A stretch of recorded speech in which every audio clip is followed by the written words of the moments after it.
একটু অপেক্ষা করুন দয়া করে। জনাব মোহাম্মদ হাসনাত আব্দুল্লাহ একটু মাইকটা দিবেন দয়া করে প্লিজ। ধন্যবাদ মাননীয় স্পিকার।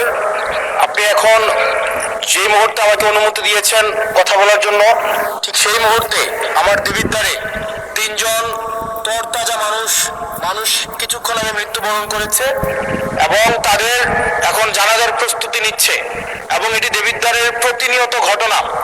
বাংলাদেশে কোনো সড়ক নেই, বিভাগীয় শহরের দুইটা বিভাগীয় শহরকে যুক্ত করেছে, কিন্তু সেই রাস্তার প্রশস্ত হচ্ছে মাত্র 18 ফিট। মাননীয় স্পিকার, আমি কুমিল্লা এবং সিলেট মহাসড়কের কথা বলছি মাননীয় স্পিকার।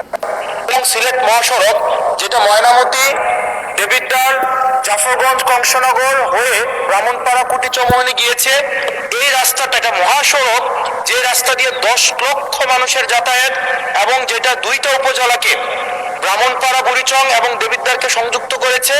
যেখান থেকে চিটাগং থেকে যদি আপনি সিলেটে যেতে হয় অথবা সিলেট থেকে যদি চিটাগংয়ে আসতে হয়, একমাত্র রাস্তা যেটা মাত্র মাননীয় স্পিকার 18 ফিট। এই 18 ফিট রাস্তা দিয়ে প্রত্যেক দিন এটা মৃত্যুর মিছিলে সেটা পরিণত হয়েছে। দেবিদ্বার বুড়িচং অংশটা প্রত্যেক দিন মৃত্যুর মিছিল। কেবল এই মাসটায় 23 জন মানুষ মৃত্যুবরণ করেছে এই সড়কে দুর্ঘটনায়। মাননীয় স্পিকার, আমরা যখন মন্ত্রীদের মহোদয় বা প্রশাসনের সাথে কথা বলি, এটা হচ্ছে এক ধরনের প্রশাসনিক জটিলতায় আজকে দীর্ঘ 10-12 বছর এখানে কোনো ধরনের কাজ হচ্ছে না।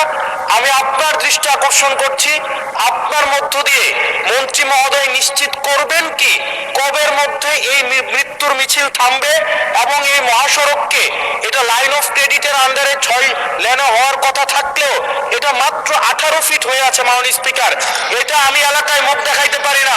এলাকার ধন্যবাদ মাননীয় সদস্য। আমাকে এখন বেঁধে রাখবে মাননীয় স্পিকার। আপনার মাধ্যমে মন্ত্রী মহোদয়কে যদি আপনি একটা রুলিং দিতেন এই বিষয়ে যেন উনি যথাযথভাবে ব্যবস্থা নেয়। আমি ভিক্ষা চাই এই সংসদের কাছে, এই রাস্তাটা 10 লক্ষ মানুষের প্রাণ বাঁচাবে। মাননীয় স্পিকার, আমি আপনাদের কাছে ভিক্ষা চাই, এই রাস্তাটাকে প্রশস্তকরণের জন্য দ্রুত এটার আপনারা ব্যবস্থা নেবেন। মাননীয় স্পিকার, ধন্যবাদ মাননীয় সদস্য। আপনি 71 বিধিতে একটা নোটিশ প্রদান করুন, সেটা সবচেয়ে অ্যাপ্রোপ্রিয়েট ওয়ে।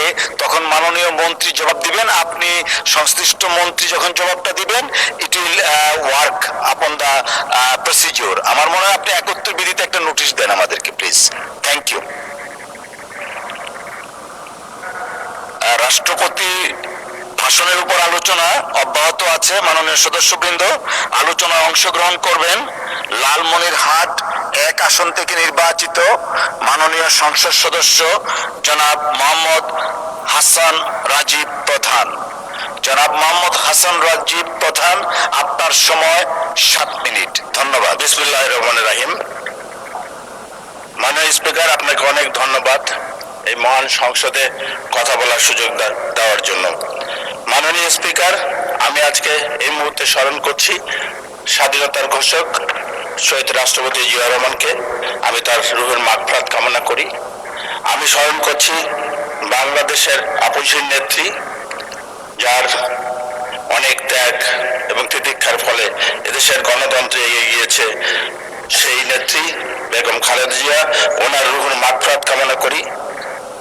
আমি সংসদ নেতা ও বর্তমান প্রধানমন্ত্রী, যিনি আমাদেরকে একটা আধুনিক বাংলাদেশের স্বপ্ন দেখিয়েছেন, যিনি দীর্ঘদিন পরে দেশে ফিরে বক্তব্য বলেছেন আই হ্যাভ এ প্ল্যান। উনি একটা আধুনিক বাংলাদেশ করবেন, একটি মানবিক বাংলাদেশ করবেন এবং একটি গণতান্ত্রিক বাংলাদেশ আমাদেরকে উপহার দিবেন। আপনার মাধ্যমে আমি আমার নির্বাচনী এলাকার মানুষের প্রতি কৃতজ্ঞতা জানাতে চাই, যারা দীর্ঘ 47 বছর পরে বাংলাদেশ জাতীয়তাবাদী দলের প্রার্থী হিসাবে আমাকে নির্বাচিত করেছেন তাদের মূল্যবান ভোটের মাধ্যমে এবং এই মহান সংসদে কথা বলার সুযোগ করে দিয়েছেন। আমি মহামান্য রাষ্ট্রপতিকে ধন্যবাদ জানাতে চাই, কারণ তিনি ওনার ভাষণে প্রথম পাড়ায় বর্তমান প্রধানমন্ত্রী, নতুন সরকার এবং আমরা যারা নির্বাচিত হয়ে সংসদে এসেছি তাদেরকে অভিনন্দন জানিয়েছেন। দ্বিতীয়ত 2024 সালের জুলাই আগস্ট মাসে ছাত্র জনতার গণ আন্দোলনকে উনি একটি গুরুত্বপূর্ণ ঘটনা হিসাবে আখ্যায়িত করেছেন। তিনি তার ভাষণে গত